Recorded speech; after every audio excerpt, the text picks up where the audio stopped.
Hello my friends, and welcome back to another Baldur's Gate 3 character building guide. Hope you're all doing well. Today I'm covering a build I'm incredibly excited about. This is one of my favorite builds I've made recently, and I'm calling it the Punch Wizard. Not only is this build powerful, with great damage, incredible mobility, and excellent survivability, and not only is it extremely fun to play, dashing around the battlefield at lightning speed and kicking your enemies through a wall when you get there, it also uses the rarest multi-class combination in the game, which just makes it very cool. This build does awesome melee damage, has ridiculous armor class, which makes it almost impossible for enemies to hit you, and also provides a lot of great utility for your party while using mostly items that nobody else needs, so it should fit into pretty much any honor mode run. Before I begin, I do want to take a quick moment to say thank you so much to Andy Laser for the €24 donation, Arcane for the $5, CG Twisted for the £2, and Ryan C. and Matthew Lockhart for becoming channel members. Thank you so much, my friends. I really do appreciate the support. It really means so much to me. Alright, let's punch things. I'm using Astarion as the example character here because although this is not a rogue build, it actually has the best parts of rogue playstyle. Dashing around the battlefield, assassinating key targets, disrupting enemy plans, and being too tricky and impossible to hit for enemies to retaliate against. I think it's especially perfect for Ascended Astarion because this is exactly how you imagine a vampire to fight in combat, with overwhelming physical force, lightning speed, and the arcane mastery to prevent enemies from retaliating against you. If you're building this as a custom character, then Wood Elf or Half Wood Elf are going to be the best races to pick because they give you additional movement speed, and this character's already incredible movement speed gets even better the more you stack on it. And of course, we're rolling tons of dice and making an enormous number of attacks, so Halfling's ability to reroll ones is also incredibly potent. Another great option is Drow, because this build can actually use hand crossbows very effectively, but doesn't naturally get proficiency with them. So playing as Drow, who gets hand crossbow proficiency, can give you extra attacks and a more potent ranged option, which this character can use quite well. We benefit a lot from just making weapon attacks, so having the option to use a pair of hand crossbows can be really useful for us. But what race you pick mostly doesn't matter. Those are just some great options if you want a little bit of extra power level. At first level, we're going to be starting with a level of Monk. It actually doesn't matter that much whether we start with Monk or start with Wizard, but just because of our attribute split, beginning with a Monk level will make our early levels a little bit smoother, so that's how we're going to build the character. Monk gives us several things. So firstly, it gives us Flurry of Blows, a bonus action that lets you make 2 punch attacks, which will add significantly to our melee damage and is going to be very important throughout the entire game. It also gives us Unarmored Defense, which is actually really solid for a wizard if you're building High Wisdom, because wizards don't want to wear armor, so Unarmored Defense means you can have high armor class without investing in mage armor, and then can even have higher armor class than mage armor allows. Dexterous Attacks is really good for this character because it's going to let us use weapons that normally we wouldn't have access to as a Bladesinging wizard, but as a monk, we can use them using our dexterity, and so we can, instead of having to take a strength elixir in order to use non-finesse weapons, just use them naturally, which is very powerful as well. And then, of course, we also get the bonus Unarmed Strike whenever we hit with a monk weapon attack, and additional damage with our unarmed strikes, which are going to be a big part of our damage component. For our ability score selection, there's a couple different ways that you can build this character. You're going to want to use one attribute item, but it can be any of the major attribute items. You can use the Gloves of Dexterity or the Circlet of Intelligence for this character in order to support the slight multi-attribute dependency that it has. And then in the late game, you can use the Amulet of Greater Health when you get that. I'm going to assume that you're using the Circlet of Intelligence for this character, because it's rarely in demand from other party members. That'll let you save the Gloves of Dexterity for someone who needs them more. And so for this character's attribute selection, we're going to take 17 in Dexterity, 15 in Constitution, and 16 in Wisdom in order to give ourselves the highest possible score in our 3 main attributes. Once we start using our spellcasting more, we'll equip the circlet of the headband of intellect in order to set our intelligence to 17, so we don't need to take points in intelligence in the early game. This gives us 16 base armor class from our +3 dexterity and +3 wisdom, and once we even out these attributes at later levels, it'll give us really good hit points as well. If you really care about having a little extra jump distance in the early game, you can also take this and put 4 points into strength, but that doesn't really matter, so we're just going to take the high numbers immediately. Our skills don't matter that much on this character, but taking a background that gets you sleight of hand can be pretty good, and as a monk we can put points into stealth, so I'm recommending doing that. We'll probably also want acrobatics to avoid being shoved around, so if you're playing Astarion, this is probably the skill setup that you're going with, and something like this is always going to be what you're looking for. That's it for level 1, let's move on to level 2. At character level 2, we're immediately going to multiclass and take a level of Wizard. Now you can also wait and take your Wizard level later on. If you just want to play as a standard monk for the first 5 levels and then take 2 levels of Wizard at level 6 and 7, that's also a totally reasonable way to build the character. But we're multiclassing early because this character provides a bunch of utility spells for the party, so having those available can be pretty nice. And the cantrips and spells that we get from Wizard actually do help us a lot in the early game. So I like this multiclass at level 2, but I do want to emphasize that this leveling order is flexible if you prefer to save the Wizard levels until later.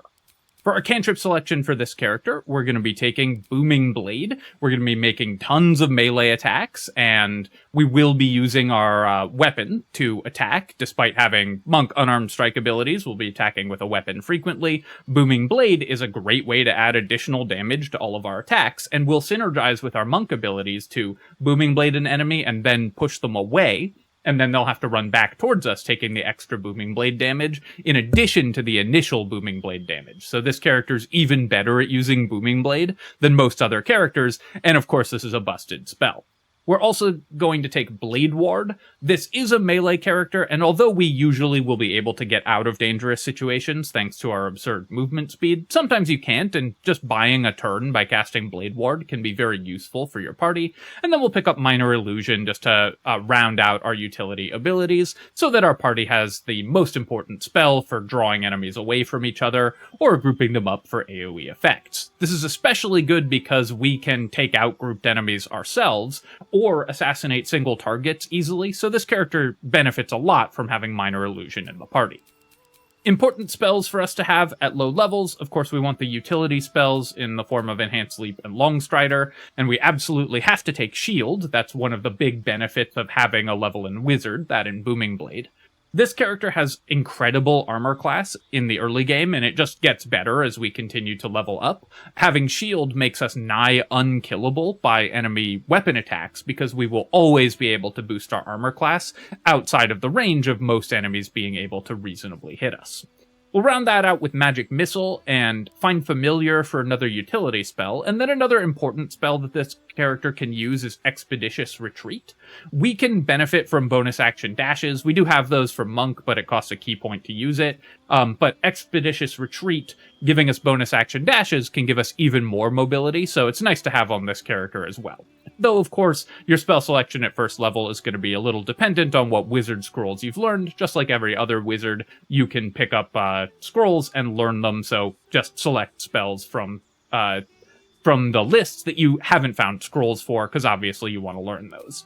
The most important spell to have prepared at low levels is Shield. Later on, we'll get additional spell preparations once we get the Circlet of Intelligence. At character level 3, we're taking our second level of Monk. This gives us unarmored movement, which will make the character even faster, and then we'll continue to gain movement speed as we level up until the character just runs at light speed. In addition, we get the 3 monk bonus action abilities, and these are all quite useful to the build, even more so than they are to normal monks. Obviously, Step of the Wind Dash is always incredible, but our move speed is even faster than a normal monk build, so the ability to double our even higher movement speed is going to be even better, giving us even more mobility. Disengage is less important, but still nice, because this can let you attack an enemy and then run away without them getting an attack of opportunity. And that will, because of our very high movement speed, often mean that they just have to dash on their turn and waste their whole turn trying to follow us. So you can use this to effectively cost enemies their turns by attacking them and then running away to safety. Patient Defense is the least used of the 3 monk abilities, but actually not terrible for this character, because we have Blade Ward and Patient Defense, and if you just really need to survive a turn, casting Blade Ward and using Patient Defense will almost always keep you alive. So you do have that option in an emergency, certainly not a go-to strategy, but one that can be pretty useful if it comes up. Also good against enemies with fireballs and similar effects that you need to dodge. So don't forget that you have this ability, even if it's not one that you're going to be using preferentially. At character level 4, we're taking our 3rd monk level, and we get to choose our monk subclass. And actually for this build, all 4 of the monk subclasses offer some pretty interesting things, including Drunken Master. 4 Elements Monk is very flavorful, so while it doesn't synergize as much with the build, it is going to let you live your avatar dream by having the elemental invocations to surround your character as you're running around punching and kicking. And the Fangs of the Fire Snake and ability to push enemies with Fist of Unbroken Air are actually still pretty nice for this character. It gives you a lot of extra control over moving around the battle. So 4 Elements Monk, both flavorful and pretty good. Shadow Monk is great for the extra mobility that you get at level 6 Monk. This character can use any bit of mobility that you get, and the bonus action Teleport is great, so for a more hit-and-run playstyle, Shadow Monk is actually awesome. Drunken Master Monk is actually pretty good for this character as well. This gives you Drunken Technique, which is free disengages, and an extra 10 feet of movement speed every time you use a bonus action Flurry.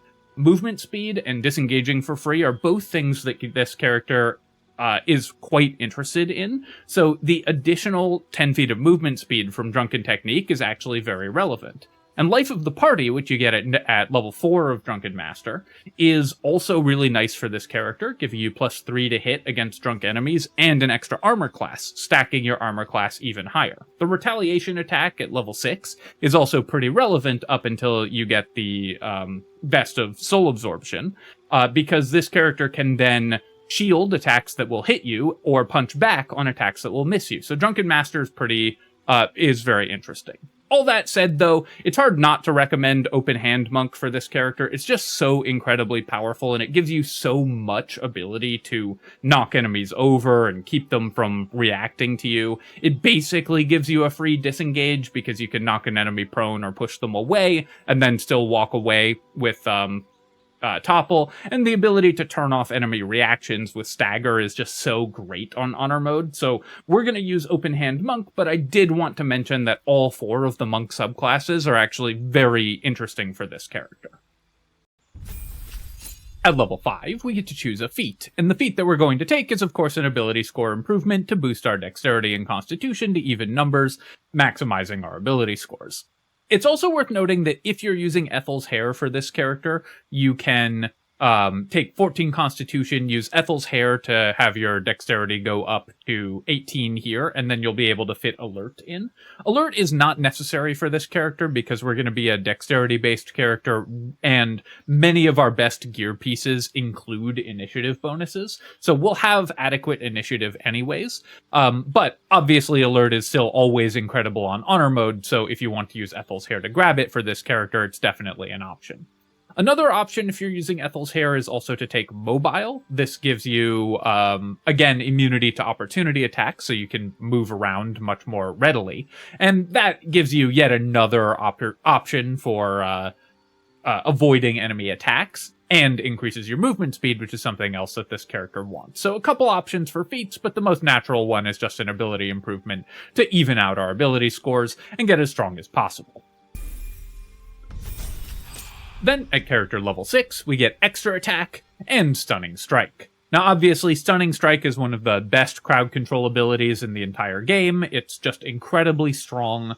And it gives this character an amazing option for their main hand attack, while also giving you tremendous damage from your offhand flurries. So you can stun an enemy, you can punch them with your flurry attacks, you have extra attacks, so our damage has increased dramatically from that as well. And so enemies are going to be significantly more helpless, while we also have all of our defensive abilities that Wizard is still giving us.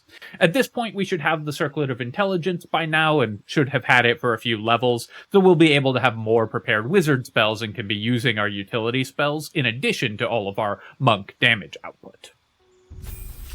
At level 7, we have our core damage set up online from having 5 levels of monk, so it's time to get our defensive and utility abilities to scale even further. For that reason, we're going to take a level of Wizard here, and we're going to take Bladesinging Wizard. Bladesinging Wizard gives us access to a bunch more weapons, because monks don't naturally have longsword proficiency or rapier proficiency, and there are some really good ones of those, which we'll talk about in the gear section. And so getting access to those is great. It also, of course, gives us Blade Song, which when we activate it, gives us +2 to our armor class, so this character's AC gets even higher, and 10 feet of extra movement speed, so we get significantly faster. That bonus will also scale as we continue to level in Wizard, so this character can use can move incredibly fast and be incredibly hard to hit, thanks to our super high armor class and the shield spell, and all of our other defensive abilities as well. The amount of agency that you get from having tremendously high move speed, I also can't overstate how good that is, because it means that you will always be attacking the enemy that you want to attack most, and if you don't want enemies to attack this character, they won't be able to, because you'll simply move out of their range to do so. We also get to pick up a couple more spells. At this point in the game, obviously, you'll have collected a bunch of scrolls, so you're going to choose what you want based on scrolls. One thing to note, I can't remember if I mentioned this earlier, but Mage Armor we don't need for this character because it doesn't stack with unarmored defense. We'll pick up Bladesinger's weapon here. This is a pointless ability. It just spawns a non-magical version of one of these weapons into your inventory. That's all it does. And at this point, again, we'll have more prepared spells because we'll have higher intelligence from the Warped Headband of Intellect. At level 8, we have a choice. We could either take a 3rd level of Wizard, which gives us 2nd level Wizard spells, and in particular, gives us access to Shadow Blade, which is a great weapon for this character. Shadow Blade and Magic Weapon together give you a pretty powerful weapon for this character, and so especially if, because you're level 8, you are at the point in the game where you have the Resonant Stone, you may want to pick up Shadow Blade a level earlier in order to increase your weapon damage even further, because obviously the Resonant Stone is incredibly broken with the psychic damage from Shadow Blade. If you aren't using that specific combo, then I recommend just taking your 6th level of Monk. This increases the damage of all of your unarmed strikes, which are, even though we're making a lot of weapon attacks, still a very important component of our damage setup, is having unarmed strikes, and this increases their damage dramatically. Also gives us wholeness of body, letting us restore key points and get an extra bonus action, which is incredible for this character. Our bonus actions are amazing, and even more unarmored movement. So we're going to take the 6th level of Monk, but I did want to mention that if you're doing the Shadow Blade setup specifically, you may want to grab the Wizard level 1 level earlier here. Then, at character level 9, we are going to pick up the Wizard level, and the spells that we're going to take, I've already mentioned. Obviously, this again will be dependent on what scrolls you've found, but the most important spells for this character are Shadow Blade and Magic Weapon. This character can also use Hold Person alongside the Band of the Mystic Scoundrel. If you want to use an Arcane Acuity item and Hold Person, that's a totally reasonable thing for this character to do. The Gloves of Battle Mage's Power with Shadow Blade will stack your Arcane Acuity immensely, and so this character can do bonus action casts of Hold Person for automatic critical hits. That's an incredibly powerful strategy in Baldur's Gate 3. I'll talk a little bit more about how that works in the gear section as well, but that's another important spell to keep in mind, again, if you're doing that setup. Then we're taking our 4th level of Wizard, which gets us an additional cantrip and another feat. The cantrip that we're going to take is, of course, True Strike, to annoy people in the YouTube comments. And for our spell selection here, this will just be filling out any spells that you haven't found scrolls for, so pick up pretty much whatever. If you're using the Band of the Mystic Scoundrel, Hold Person and Invisibility are both really powerful spells. Another thing that this character can do is also use the Band of the Mystic Scoundrel fairly to cast spells like Invisibility, rather than using it for arcane acuity nonsense. So having invisibility for that reason can also be a really powerful and very fun tool. We'll also get an additional feat, and we're just going to max out our dexterity. Increasing our dexterity to maximum, of course, just makes our armor class higher and makes all of our weapon damage even better. At level 11, we're taking our 5th level of Wizard, which gives us an extra use of Bladesong every day. Very nice because this character is a little limited in its Bladesong charges, so having an extra use means that you can use it in more combats. Obviously, we don't need to use it every combat, but the more often we can use it, the more powerful the character is. It also, at level 5, increases... At level 5, Bladesinging Wizard increases the AC bonus that we get from Bladesong up to +3, so we have an even higher armor class bonus from activating this ability. More importantly, though, we get 3rd level spells, and there's a bunch of 3rd level spells that are really powerful for this character. We can pick up Counterspell. This character's great at using defensive reactions. Obviously, we only have 3rd level spell slots, so we can't use Counterspell against high level enemy casting, but having Counterspell available for any spell of 3rd level or lower that we want to stop is still really helpful. And we can pick up Haste. This character can actually concentrate on Haste for themselves. This is, of course, risky, because if you take damage and lose concentration on Haste, you get stunned. But it's a powerful option, an incredibly powerful effect, increases our armor class and movement speed even more, and this character's unlikely to drop concentration. Bladesong makes us better at constitution saves, so we'll pass those more easily, and our armor class is really high, and the ability for enemies to hit us because of our movement speed is really low, so this character can very safely concentrate on haste for themselves in most combats. Finally, at character level 12, again, we actually have a lot of options for our last level here.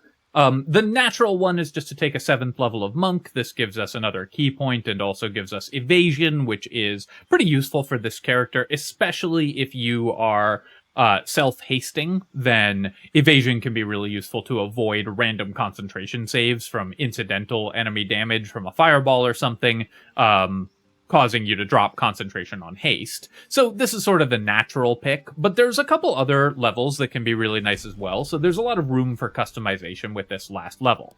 A level of Fighter here can get you a fighting style, which can give you defense for even more armor class, or dueling for more damage. Both of those are pretty nice. And another option that I like quite a bit is to take a level of Warlock in order to take Great Old One Warlock and get Fears from Mortal Reminder.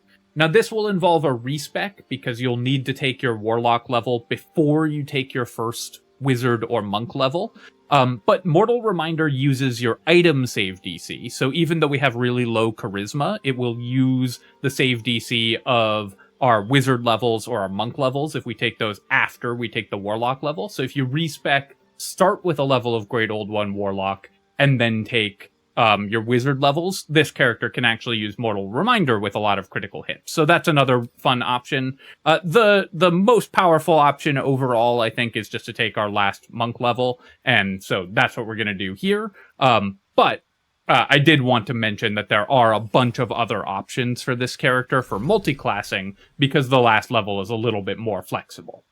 Alright, that is the Punch Wizard. And, of course, we can make this character even more powerful with items. And one of the great things about it is that it doesn't really compete on item usage with other party members. It's really good at using items that most other party members aren't interested in. So the itemization for this character is actually really fun. So let's talk about that. For items for this character, we have a lot of item possibilities, and how we gear this character is extremely flexible. Not only are we really good at using some of the most premium items in the game, so you can build this character to use all the best items in the game really effectively, we also benefit very heavily from items that other party members probably won't want. So you can actually build this character to take advantage of all of the game's strongest items, or if you have other party members doing that, you can build this character to use other items that those party members aren't that interested in. So it's very flexible how you build the character, and you're going to end up with an extremely strong character either way, letting you fit it into pretty much any honor mode setup. Let's start with our weapon. So in the early game, we're not going to have sword proficiency. We get that from taking our Bladesinger level. So we're going to be using a normal monk weapon. The best of these is going to be Corellin's Grace, the quarterstaff. This gives you extra, a bonus to your saving throws, really powerful in the early game especially, and extra bonus damage and attack rolls to our unarmed strikes, which are an important component of our damage setup. So this just makes a really nice early game weapon. Another early game weapon worth mentioning is the Humble Torch. This is a club, so it counts as a monk weapon, works with all of our monk abilities, does an extra d4 of damage when it's on fire, and can be boosted with other various effects. So worth keeping in mind that this might be your highest damage option for various parts of the early game, but Corellin's Grace is going to be your go-to.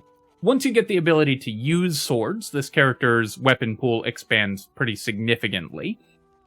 We're obviously great at using Falar Alluve, and even better than most other Falar Alluve users, because Falar's Shriek ability, which does an extra d4 of thunder damage when enemies are taking damage near us, and obviously we're doing that in melee damage, will trigger off of our Flurry of Blows attacks. So this character can deal tremendous amounts of additional damage by activating Shriek, and then using our flurry attacks to deal more shriek damage. Something that normal monks don't get access to, but we get to use that feature extremely powerfully. Then in the mid-game, probably your best weapon is going to be the Shadow Blade once you get the ability to cast that, especially if you're doing Resonant Stone shenanigans, because Shadow Blade just does a huge amount of damage, has advantage against obscured targets, so you'll often have advantage on your attacks, and then that can be doubled with the Resonant Stone, giving enemies vulnerability to psychic damage. In the end game, my favorite weapon for this character is the Duelist's Prerogative, which is not in high demand in general, so this is a great option to use, especially if you're not a Resonant Stone setup, either because your party isn't built around it, or you dislike how broken Resonant Stone is. The Duelist's Prerogative is an awesome weapon for us. It crits on a 19, so we'll get lots of extra critical hits, does great damage. We can bonus action attack with our weapon, which is relevant to stack Bladesong climax charges to get an even bigger climax. So when we don't want to use a flurry, we can boost our climax even further with the offhand attack from the Duelist's Prerogative, and the extra reaction is great for this character because with the Vest of Soul Rejuvenation, we can use a reaction to make an attack, or we can use it to cast Counterspell or Shield, so this character is great at using the Duelist's Prerogative. In addition to our weapon, of course, we're going to want one stat item. I already talked about this. We need higher intelligence so we can prepare our wizard spells and cast them, even with fewer wizard levels than normal. So in the early game, we're going to want the Warped Headband of Intellect. In the later game, you're probably going to want the Amulet of Greater Health on this character. It makes it really good at maintaining concentration with your bonus to concentration saves, constitution saves from Bladesong, and higher constitution and advantage on those saves from the Amulet of Greater Health. It's going to be incredible. Boosts to our defenses on this character are also really good. Anything that increases our armor class is amazing. So the Ring of Protection, the Evasive Shoes, these are great options. And the Bracers of Defense, because we're not wearing armor and we're not going to be using a shield in the early game. Or we're not going to be using a shield. So these items can increase our already pretty high armor class even further. So when we start stacking up our AC, with AC items, this character becomes extremely difficult to hit. Later on, there are some other gloves that we might want to take a look at. Damage gloves, like the gloves of Cinder and Sizzle, or any of the gloves that do damage on unarmed strikes are really good. And then the lesser Helldusk gloves and then the Helldusk gloves do damage both on our weapon attacks and on our unarmed strikes, and this character is doing both of those, so that's the best way to increase your damage. The Gloves of Soul Catching are also good if you're not using the Amulet of Greater Health. The extra +2 Constitution is good, and while the 1d10 force damage on our unarmed strikes is a little worse than the bonus to both unarmed strikes and weapon attacks from the Helldusk gloves, because we want to do both of those, it's pretty close, and the Gloves of Soul Catching also gives us +2 to Constitution, so especially if another character is using the Helldusk gloves, or if you're not using the Amulet of Greater Health, the Gloves of Soul Catching become a really good option as well. For our helmet in the early game, the haste helm is really nice. More movement speed is just great for this character. Momentum increasing our move speed is amazing. And then in the late game, once we have access to the warped headband, we're going to be using that to cast our wizard spells until we take a few more levels in wizard and can prepare a few more spells. And then in the late game, the Mask of Soul Perception is our best option. Bonuses to our attack rolls, initiative, and initiative are really good for this character. We want slightly higher initiative than our default +5, and this boosts our attack rolls as well, so just makes a really powerful helmet for the character. This character can also use the Band of the Mystic Scoundrel as a both in the unfair sense, where we stack Arcane Acuity, cast Hold Person, and paralyze enemies, or in the fair sense, where we just use it to cast Invisibility as a bonus action after attacking an enemy with a weapon. Either of those make really good options. If you do want to stack Arcane Acuity on this character, then the way to do that is going to be with the Gloves of Battle Mage's Power, so the setup can be Band of the Mystic Scoundrel, Gloves of Battle Mage's Power, which will gain Arcane Acuity whenever we use Booming Blade, or if we're using Shadow Blade on every single attack, and then enemies will not be able to resist the save DCs of our Hold Persons and similar effect, because our spell save DCs will increase every single time we attack. Then we can bonus action cast Hold Person using the Band of the Mystic Scoundrel and lock enemies down. For our boots, I've already mentioned the Evasive Shoes as being a good boot option. The boots of Uninhibited Kushigo are also pretty good. We have 16 wisdom. We do damage with unarmed strikes constantly, so adding an extra 3 to all of our attacks with our unarmed strikes, really good for the boots of Uninhibited Kushigo. Another option for this character is you can stack Reverberation. We have we're going to be inflicting conditions constantly with our attacks, so the Boots of Stormy Clamor are good, and the Gloves of Belligerent Skies work with the thunder damage from Booming Blade. They work with the radiant damage that we can deal as an open hand monk. We can have our unarmed strikes deal radiant damage. So the Gloves of Belligerent Skies and the Boots of Stormy Clamor will let us stack Reverberation on enemies really, really fast, knocking them prone even more easily than just with our monk abilities, which of course can do that as well. If we're not using the Amulet of Greater Health, a good amulet option is the Corvid token. The extra jump distance gives us even more ability to move around, and we do have low strength on this character, so more jump distance is pretty good. We do have Enhanced Leap as a ritual spell, so that can be helpful, but the Corvid token gives us a little more mobility. That's something this character already wants. The Deadshot gives us increased critical hit chance. This character's just making tons of attacks. Every turn we're making minimum 4 attacks, so we're rolling a lot of dice. Increasing our chance to crit with those dice is really good. The Hellrider Longbow is also a great option. Increased initiative is really good for this character as well. Obviously, these bows are in some demand, so any bow that gives you a good passive benefit, we're not going to be making that many ranged attacks, although with 20 dexterity we can, is going to be good in this slot. These are just the two best of those. In the early game as well, the Graceful Cloth will make a really good robe. This is the best for this character until we get to 20 dexterity. Boosting our dexterity is really important. And then in the late game, the Vest of Soul Rejuvenation is going to be the best in slot chest slot for this character. It gives us extra armor class and the ability to make a reaction unarmed strike whenever an enemy misses us with an attack, which is going to happen pretty frequently. Our AC is going to be high. If an enemy is going to hit, we can use a reaction to cast shield. If they're going to miss, then we can punch them back.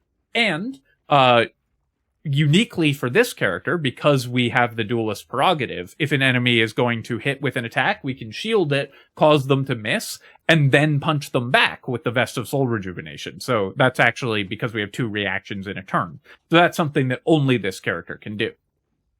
Finally, of course, the Resonant Stone gives enemies vulnerability to psychic damage, which is really powerful if you're using the Shadow Blade. Just having this in your inventory is really good. Another option that's worth mentioning for this character as well is we do have light armor proficiency. It does mean giving up some movement speed, but we are making piercing damage attacks. We can wear the ballast armor. We'll be a little slower at moving, but we'll double our damage with the duelist prerogative. And, of course, if you have an archer or something in your party, this character is a great character to run around with the ballast armor. And the Helmet of Grit is really nice for this character. Extra bonus actions are super powerful. It's light armor normally, so it disrupts our monk abilities, but if you're doing the ballast armor setup, the Helmet of Grit makes a great alternative. That's obviously a lot of different options, but just to lay it out, for my preferred endgame setup, we'll have the Mask of Soul Perception for our helmet, a defensive cloak like the Cloak of Displacement or Protection, or Wave Mother's Cloak for our cloak slot, the Vest of Soul Rejuvenation for our chest, Helldusk Gloves for our gloves, Boots of Uninhibited Kushigo for our boots, Duelist Prerogative, Amulet of Greater Health, and then Ring of Protection and Band of the Mystic Scoundrel as our rings.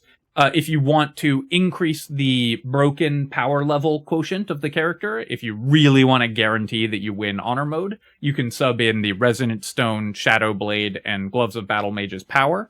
That will give you Arcane Acuity and the doubled damage from Shadow Blade instead of using the Duelist Prerogative. And if you feel like the character needs more defenses, you can use the Bracers of Defense and the Evasive Shoes, although this setup gives you 24 AC base with going up to 29 when you cast Shield, so it should be more than sufficient. And then even higher if you have bonuses like extra dexterity from the mirror and things like that. But you can raise it even higher if you're finding yourself suffering. So this is the endgame setup that I would recommend. All right, my friends, that is the Punch Wizard. Hope that you have enjoyed this video, and I hope you have as much fun playing this character as I have. As always, of course, if you've enjoyed the video, feel free to leave a comment and hit like. Helps me out with the algorithm, so I appreciate you taking the time to do that. And of course, you can subscribe to my channel for more Baldur's Gate 3 build guides and other strategy game analysis. Cheers, folks. I'll catch you next time.